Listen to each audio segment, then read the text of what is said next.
Assalamualaikum warahmatullahi wabarakatuh. Bagaimana kabarnya hari ini? Sehat kan? Alhamdulillah. Ingat ya, sekarang kita masih berada di masa pandemi COVID-19.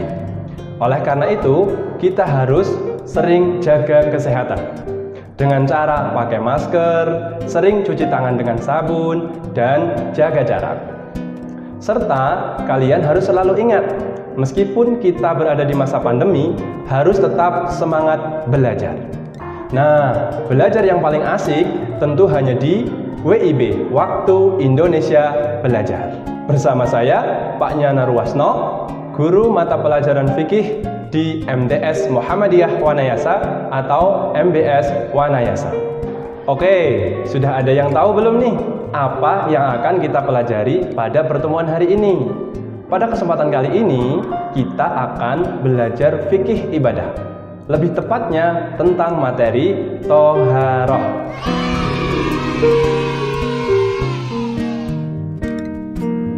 Harapannya, setelah pembelajaran kali ini, kalian setidaknya mendapatkan 3 hal. 3 hal itu yang menjadi tujuan pembelajaran pada pertemuan kali ini. Nah, apa saja 3 hal itu? Yang pertama, kalian harus bisa menyebutkan dan menjelaskan pengertian Thaharah serta macam-macam cara bersuci dari hadas. Kemudian yang kedua, kalian harus bisa menyebutkan macam-macam alat untuk bersuci dari hadas. Dan yang ketiga, kalian harus bisa mempraktikkan wudhu dalam kehidupan sehari-hari. Bagaimana anak-anak? Sudah siap belajar ya? Nah, sebelum kita mulai, kita awali dengan berdoa terlebih dahulu. Kita baca basmalah bersama ya. Bismillahirrahmanirrahim. Semoga dengan membaca doa, kegiatan belajar kita hari ini mendapatkan ridho dari Allah Subhanahu wa Ta'ala.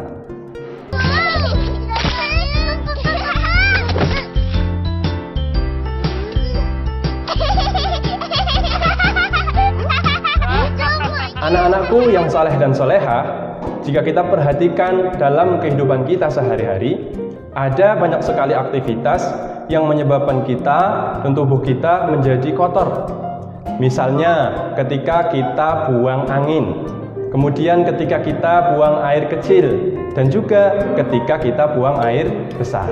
Sehingga ketika kita hendak melakukan suatu ibadah, misalnya membaca Quran atau melakukan sholat, kita harus membersihkan badan kita terlebih dahulu.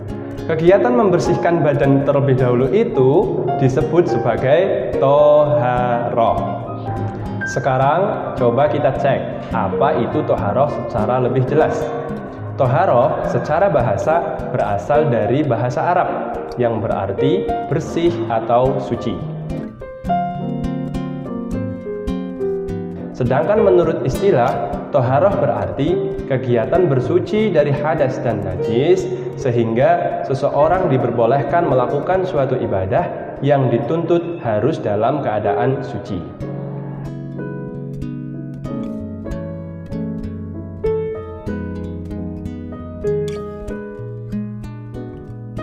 Kegiatan bersuci dari najis meliputi kegiatan menyucikan badan, pakaian, dan tempat lingkungan yang menjadi tempat tinggal kita.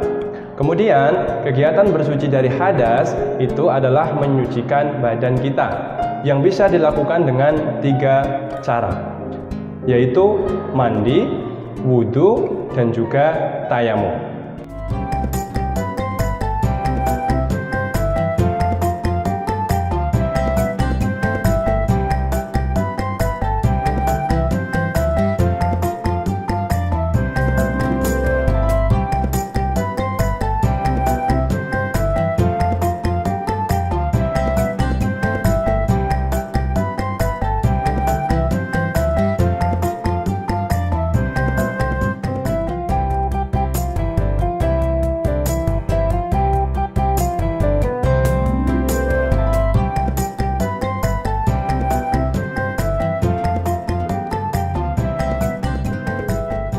Yang akan kita bahas lebih detail adalah kegiatan bersuci dari hadas.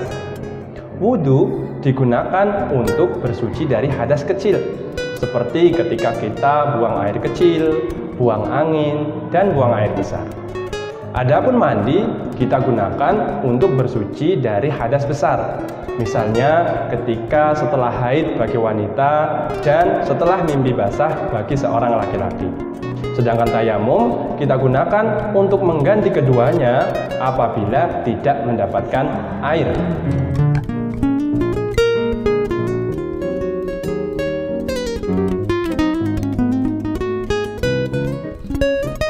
Untuk bersuci dari hadas, kita bisa menggunakan dua macam alat. Apa dua macam alat itu? Yang pertama adalah air, dan yang kedua adalah debu.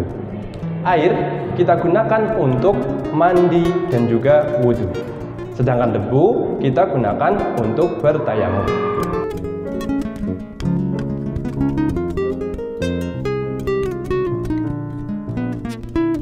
Bagaimana anak-anak? Sudah jelas kan? Kita sudah belajar dua hal loh.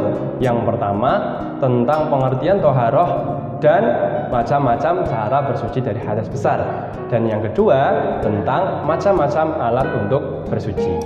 Selanjutnya kita akan belajar lebih detail tentang tata cara berwudu dari awal sampai akhir. Tapi itu akan kita lanjutkan di segmen kedua.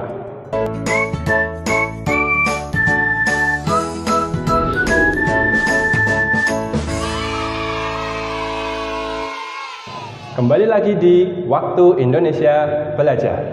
Nah, masih ingat kan apa yang kita pelajari tadi?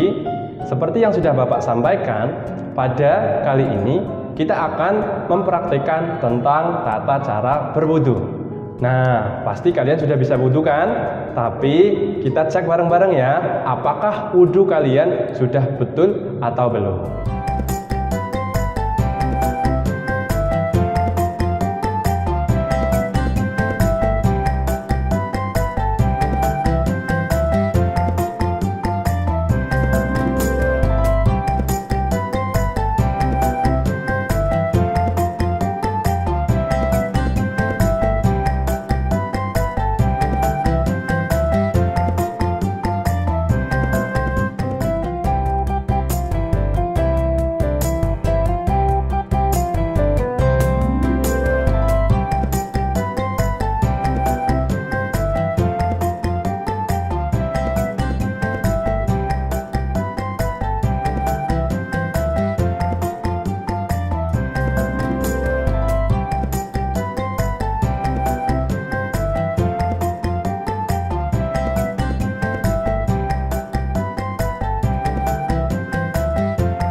Bagaimana anak-anak videonya?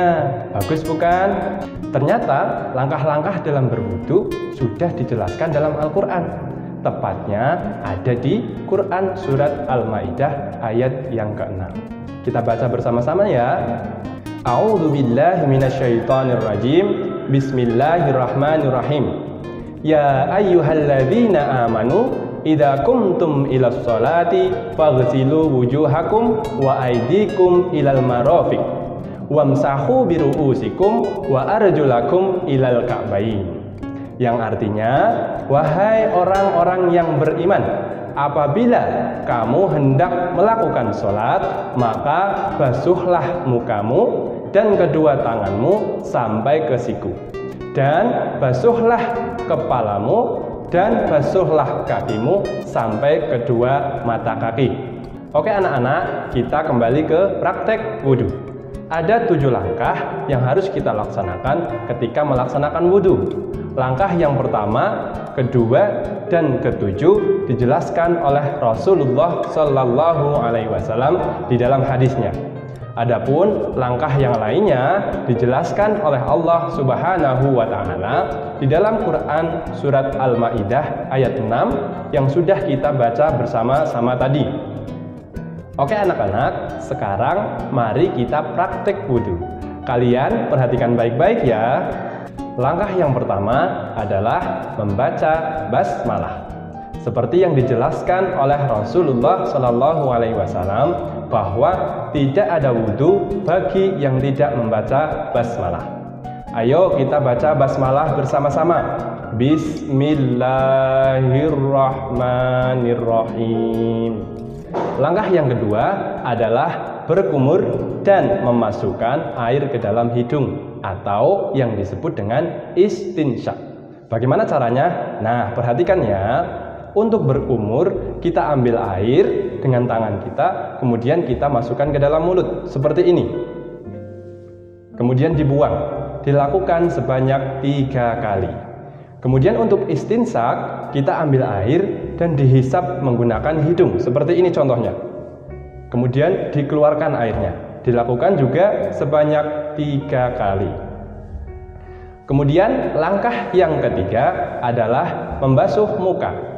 Bagaimana caranya? Perhatikan baik-baik. Caranya adalah kita ambil air dengan kedua telapak tangan, kemudian kita basuhkan air tersebut ke muka kita. Seperti ini contohnya. Nah, diperhatikan, air harus membasahi seluruh muka kita dari batas antara jidat dengan rambut atas, kanan dengan telinga, kiri dengan telinga, dan bawah sampai ke dagu kalian. Kemudian langkah yang keempat adalah membasuh kedua tangan sampai ke siku. Bagaimana caranya? Caranya seperti ini, kalian perhatikan baik-baik. Ini tangan kalian, kalian kucurkan air dari ujung tangan sampai ke siku kalian.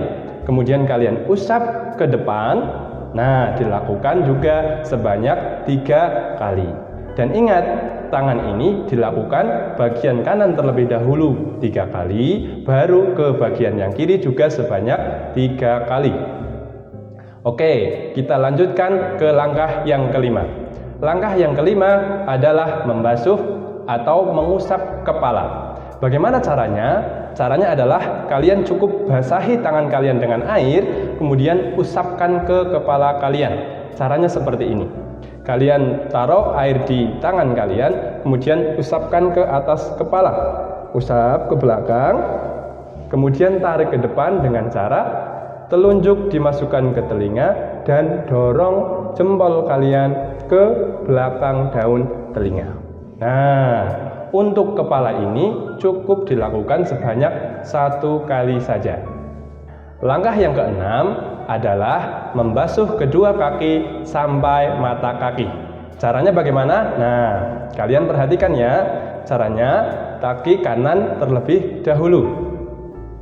Kalian alirkan air dari ujung kaki kanan sampai ke mata kaki kalian. Yang kanan terlebih dahulu 3 kali.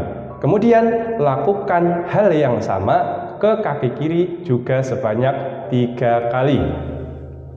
Nah, untuk langkah yang ketujuh atau yang terakhir adalah kita tutup dengan berdoa. Bagaimana doanya?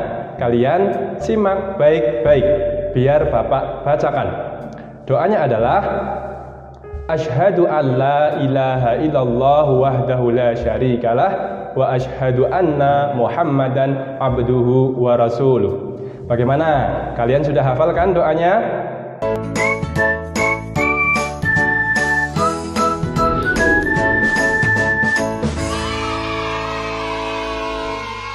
Kembali lagi di Waktu Indonesia Belajar. Nah, seperti yang Bapak sampaikan tadi, sekarang kita akan melakukan review materi dari awal sampai akhir. Dan sekaligus kita akan melakukan evaluasi supaya kita tahu anak-anak sudah menguasai atau belum, sudah paham atau belum.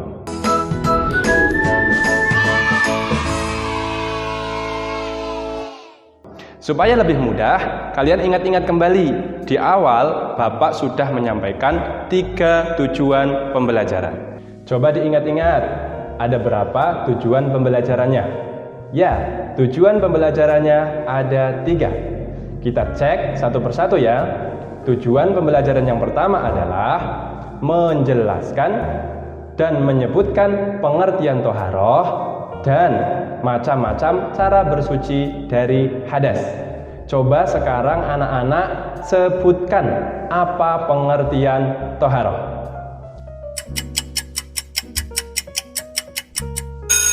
Toharoh adalah kegiatan bersuci dari hadas dan najis agar seseorang diperbolehkan melakukan suatu ibadah yang dituntut harus dalam keadaan suci. Nah, bagus sekali. Sekarang sebutkan macam-macam cara bersuci dari hadas. Ada berapa? Ya, betul sekali. Ada 3, yaitu 1. Wudhu, 2. Mandi, dan yang ketiga adalah tayamum. Kita lanjutkan ke tujuan pembelajaran yang kedua. Apa itu? Yaitu menyebutkan macam-macam alat untuk bersuci dari hadas. Ayo sekarang, ada berapa alat untuk bersuci dari hadas?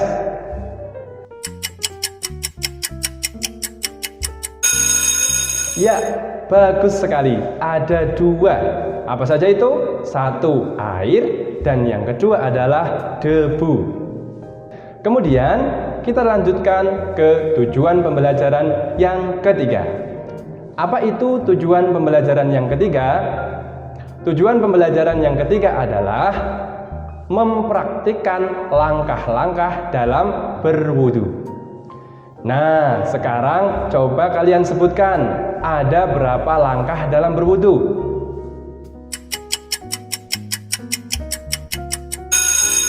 Ya, betul sekali. Langkah-langkah dalam berwudu ada 7. Apa saja itu?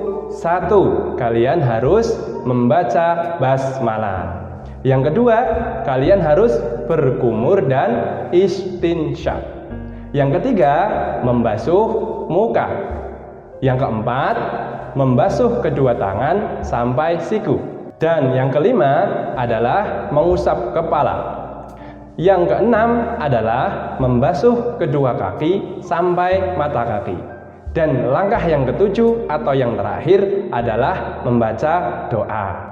Oke anak-anak, kalian harus menerapkan 7 langkah dalam berwudu itu dalam setiap kegiatan wudu kalian. Misalnya menjelang sholat subuh, menjelang sholat duhur, menjelang sholat asar, menjelang sholat maghrib, sampai menjelang sholat isya. Kalian harus praktekkan langkah-langkah wudu itu dengan benar. Bagaimana?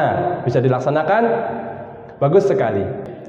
Oke anak-anak, kalian memang anak-anak yang cerdas. 3 tujuan pembelajaran sudah kalian capai semua. Kita akan bertemu lagi di kesempatan yang akan datang. Jangan lupa, karena masih masa pandemi, kalian harus tetap jaga kesehatan. Caranya bagaimana? Pakai masker, sering cuci tangan dengan sabun, dan jaga jarak. Jangan lupa selalu ingat, kalian harus tetap semangat belajar. Terima kasih, saya Pak Nyana Ruwasno, Guru Fikih dari MTS Muhammadiyah Wanayasa atau MBS Wanayasa. Mari kita akhiri pembelajaran kita hari ini dengan membaca hamdalah bersama-sama. Alhamdulillahirabbil alamin. Wassalamualaikum warahmatullahi wabarakatuh.